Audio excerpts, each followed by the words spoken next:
जय हिंद मित्रों, हूँ Hemendra Goswami enjoy English YouTube channel में आप सबनु फरी हार्दिक स्वागत करूँ छूँ। मित्रों, आज आपणे माइंड बॉडी मेडिसिन भाग 2 में आगळ वधीशुं। चालो मित्रों शुरुआत करिए। Mind body medicine. Ayurveda, on the other hand, teaches harmony with nature, simplicity and contentment as keys to well-being. જ્યારે આયુર્વેદિક બીજી બાજુ આપણે જોઈએ તો આયુર્વેદિક આપણે હાર્મની શીખવે છે, સુમેળતા, સુસંવાદિતા આપણે શીખવે છે વિથ નેચર, જે આપણે કુદરત છે તેના સાથે સુમેળ સાધવાનું શીખવે છે, સિમ્પ્લિસિટી સાદગી શીખવે છે, એન્ડ કન્ટેન્ટમેન્ટ અને સંતોષ, બરાબર આપણે કહે છે બરાબર પેલું સંતુષ્ટ, કન્ટેન્ટ, કન્ટેન્ટમેન્ટ આ બે શબ્દ છે. કન્ટેન્ટ એટલે સંતુષ્ટ, સંતોષ એ આપણે મિત્રો વર્બ છે અને આજે એડજેક્ટિવ છે, અને આ કન્ટેન્ટમેન્ટ એ આપણું નાઉન છે. બરાબર, કન્ટેન્ટ એ એડજેક્ટિવ છે અને કન્ટેન્ટમેન્ટ એ આપણું નાઉન છે. It shows us how to live in a state of balance in which fulfillment is a matter of being, not of having. બરાબર, it shows us એ બતાવે છે how to live in a state of balance, કઈ રીતે આપણે સંતુલિત રીતે જીવન જીવવાનું છે. Which fulfillment is a matter of being, not of having. બરાબર, ફૂલફિલ ઓફ મેટર છે, બીઈંગ થવું જોઈએ, નોટ ઓફ હેવિંગ. બરાબર, બધું મારા પાસે જ હોવું છે, મારું મારું મારું કરવાનું જશો ને બરાબર તો એ તકલીફ પડે. બરાબર, રામાયણની વાત કરીએ તો શું કરીએ બરાબર, મારું તે તારું તે રામાયણ, ને મહાભારત એટલે શું, તારું તે મારું એ મહાભારત. તારું તે મારું કહે ને તો મહાભારત થશે, પણ મારું આપણે બીજાને આપતા હોય તો ત્યાં રામાયણ થશે. રાઈટ, તો આપણે મહાભારત નથી કહેવાનું બરાબર ને. ત્યાં ભાઈઓનો પ્રેમ દર્શાવવામાં આવેલો છે રામાયણની અંદર. It કનેક્ટ્સ us with the source of creativity and happiness within ourselves so that we can permanently overcome our psychological problems. It connects us with a source of creativity. Creativity એટલે શું બરાબર, તમે કંઈ નવું પ્રગટ કરો, નવું કંઈ બનાવો બરાબર, તે ક્રિએટિવિટી આવે છે, અને હેપીનેસ બરાબર, અને આપણી જે ખુશી છે તે લાવે છે વિધિન અવરસેલ્ફ, આપણી અંદર જ બરાબર ક્રિએટિવિટી આવવી જોઈએ. So that we can permanently overcome our psychological problems. આપણે પરમનન્ટલી કાયમી રીતે આપણે જે સાયકોલોજીકલ પ્રોબ્લેમ્સ છે એના પર આપણે જીત મેળવી શકશું. આયુર્વેદ એટલું કહે છે. Ayurveda provides a real solution to our health problems, which requires to change how we live, think and observe.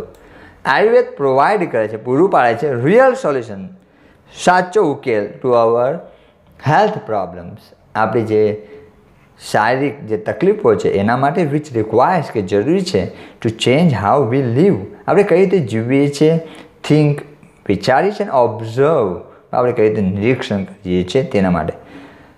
Levels of Ayurvedic healing. Ayurvedic હિલિંગના જે આપણે લેવલ્સ છે તે જોઈએ.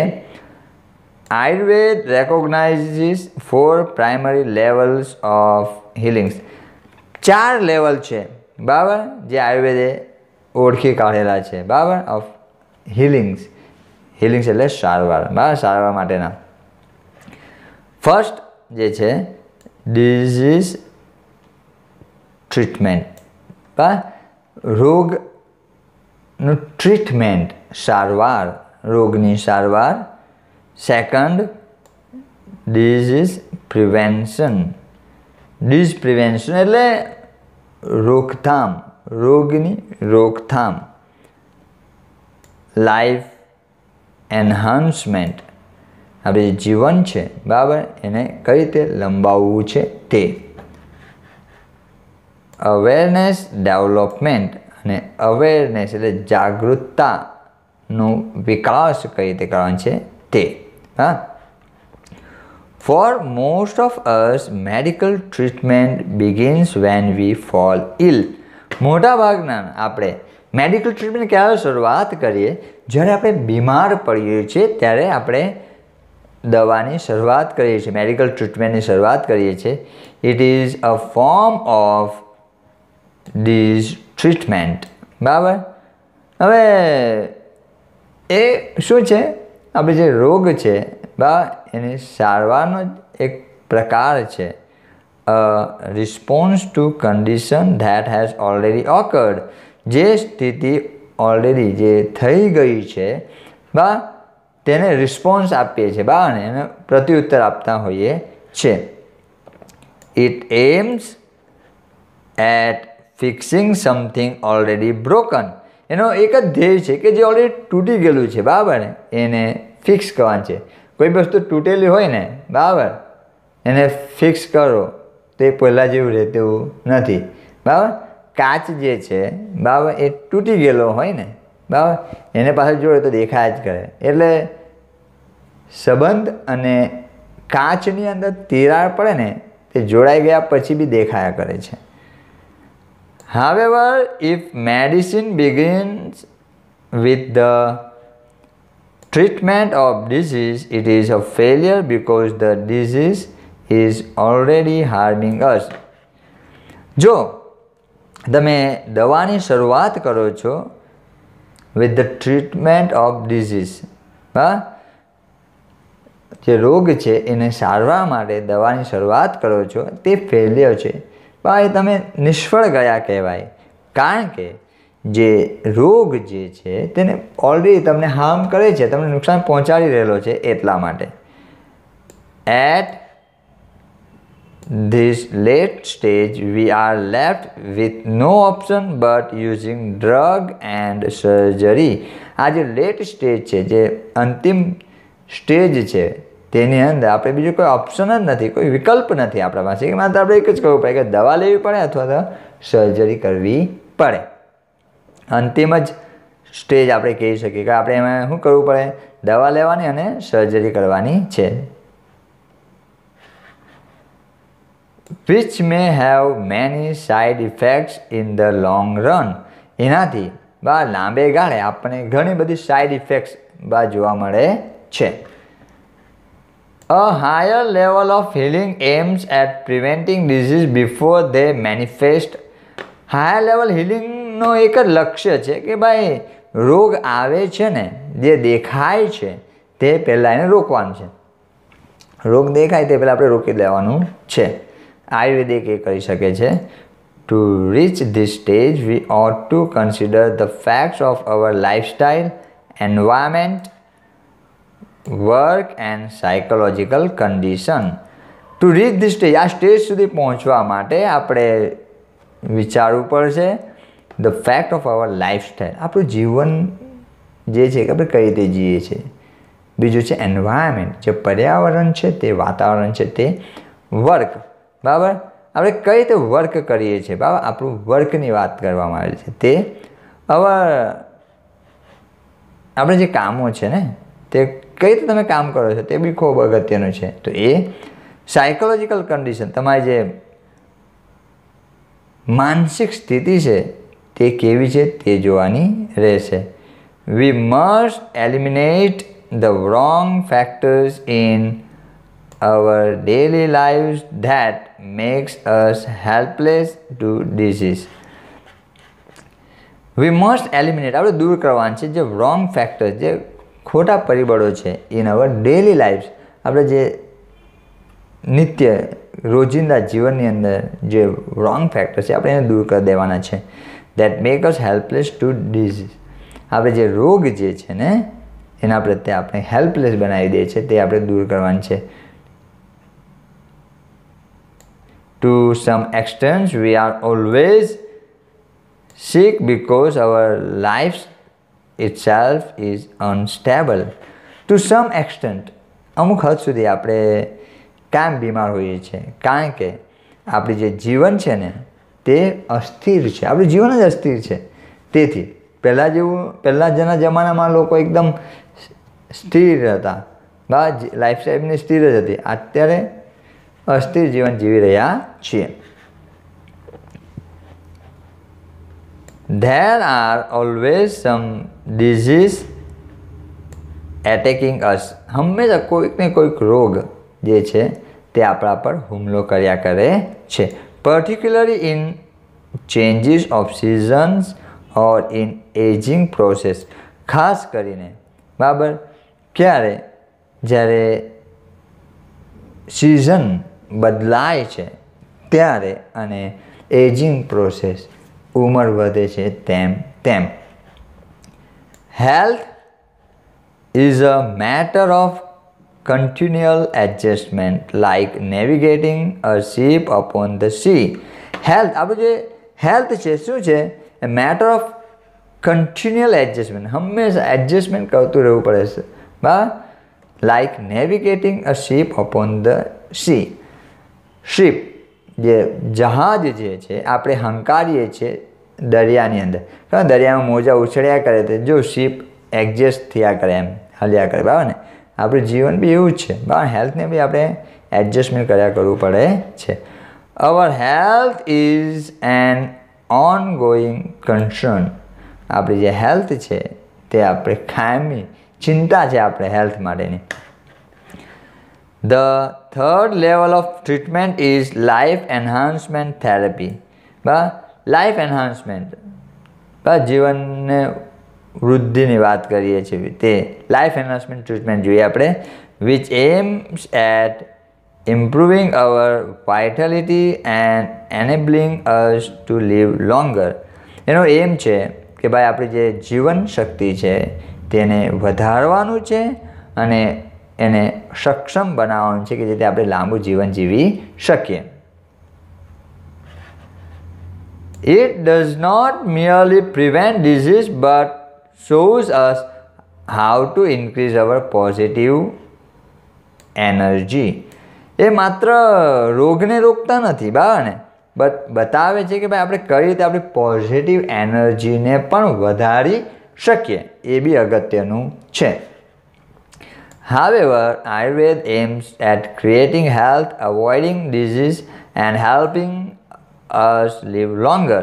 જો કે આયુર્વેદનો એમ જે છે તે ક્રિએટિંગ હેલ્થ, હેલ્થને ક્રિએટ કરવાનું છે, જે રોગ છે એને એવોઇડ કરવાનું છે અને આપણે લાંબુ જીવન જીવવામાં મદદ કરવાનું છે. એ આયુર્વેદનું કામ છે. મિત્રો, હમણાં બધા લોકો આયુર્વેદ તરફ પાછા ફરી રહ્યા છે, બરાબર?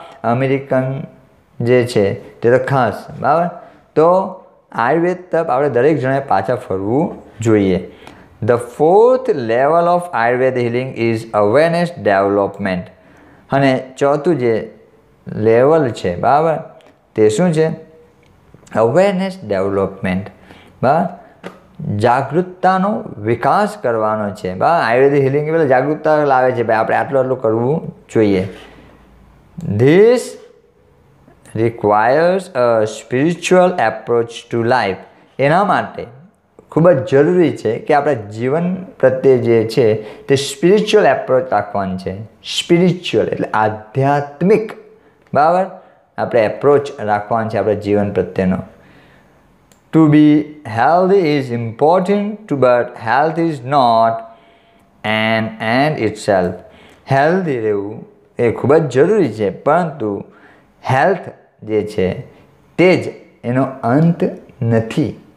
હેલ્થ એનો અંત નથી. It is not enough merely to prolong our lives and have better energy to do the things we want. It is not merely a prolong our lives. એ માત્ર એવું નથી કે ઈચ્છો હતું કે ભાઈ આપણું જીવન લાંબુ થાય, but and have better energy, અને સારામાં સારી તાકાત હોય હવે જે કામ કરવા માંગતા હોય ને તે કાર્ય કરવા માટે. We ought to consider what we are using our energy for and why. We ought to consider, આપણે તો પહેલાં તો એક વસ્તુ ધ્યાનમાં રાખવી પડશે. what we are using our energy, આપણે આપણી પોતાની તાકાત શા માટે ઉપયોગ કરી રહ્યા છે, બરાબર ને, શેમાં કરી રહ્યા છે, બરાબર, for and why. આપણી તાકાત, તમારી તાકાત શામાં ઉપયોગ કરવાનો છે તમારે ધ્યાન રાખવાનું છે. ઓકે, રોંગલી નહીં જવાનું. કોઈ કે આને ઉડાવી દે, બા ઘણા આતંકવાદીઓને કહેવામાં આવે કે જાઓ તમે આને ઉડાવી આવો, એ લોકો વિચારતા જ નથી. બા આપણે વિચારવું પડશે ભાઈ આપણી એનર્જી આપણે શા માટે ઉપયોગ કરી રહ્યા છે. The quality of our awareness is the real fruit of all that we do. The quality of awareness, આપણે જે અવેરનેસની જે ક્વોલિટી છે, બા ગુણવત્તા છે, is the real fruit of all that we do. આપણે જે બી કામ કરીએ છીએ ને, બરાબર, એની આપણે જે જાગૃતતા છે, બરાબર, તે આપણે એનું ફળ આપણે મળે છે. Quality of our awareness, awareness એટલે જાગૃતતા, is the real fruit all that we do. આપણે જે બી કરીએ છીએ તેનું એ ફળ છે. It is our ultimate expression the essence of who we really are. It is our ultimate, અંતિમ, જે મૂળભૂત એક્સપ્રેશન એક જ કહીએ કે એસેન્સ, એનો સાર એ જ છે કે ભાઈ આપણે પોતાની જાતને શોધવા છે. who we really are, આપણે કોણ છીએ એ આપણે જોવાનું છે. our awareness is the only thing we can take with us until we die. આ જે જાગૃતતા જે છે આપણી, તે આપણે અંતિમ ક્ષણ સુધી લઈ જઈશું. આપણે મૃત્યુ પામે ત્યાં સુધી આ જાગૃતતા જ આપણી સાથે રહેવાની છે, બીજું કંઈ રહેવાનું નથી. It continuous to grow even when the body and mind decline. એ હંમેશા એનો વિકાસ થયા જ કરશે. આપણું શરીર કે મગજ જે છે એ નબળું પડી જાય, ના પાડે, છતાં એનો વિકાસ થતો રહેશે. Thus, it is our greatest aid in the aging process. બસ, તો આપણે આ જે એજિંગ પ્રોસેસની અંદર આપણું ખૂબ જ મહાન સહાય આપણે એને કહી શકીએ. આપણી ઉંમર વધે છે તેના માટે જાગૃતતા બહુ અગત્યની છે. This is the ultimate goal of Ayurveda. આયુર્વેદને આ અંતિમ લક્ષ્ય છે. which aims at releasing us from all sorrow and suffering. એનો એક જ લક્ષ્ય છે કે આપણા જે બી દુઃખ છે અને જે પીડા છે તેનાથી આપણને બરાબર મુક્ત કરવાની છે. True awareness is the ultimate cure for all psychological disorders. True awareness, જે સાચી જાગૃતતા જે છે તે અલ્ટિમેટ, અંતિમ છે, ક્યોર, અંતિમ ક્યોર છે, આપણે સારવાર છે ફોર ઓલ સાયકોલોજીકલ ડિસઓર્ડર્સ, આપણા જે શારીરિક જે ડિસઓર્ડર છે તેના માટે. But to understand it we must first look into the mind and its functions. એના માટે સૌથી પહેલાં આપણે સમજવું શકશે, પહેલાં જોવું પડશે આપણા માઇન્ડ અને એના જે ફંક્શન્સ છે એના કાર્યો પ્રત્યે, બરાબર ને. સાયકોલોજીકલ આપણે વિચારવું પડશે. We had better start from where we are. આપણે જ્યાં છે ત્યાંથી આપણે એની બહેતર શરૂઆત કરવાની છે. In this direction our journey proceeds. અને આ જ દિશામાં આપણા જે જર્ની છે બરાબર એને આગળ વધારવાની છે. મિત્રો, તમને મારો વિડીયો ગમતો હોય તો લાઈક કરજો, સબસ્ક્રાઈબ કરજો. Thank you.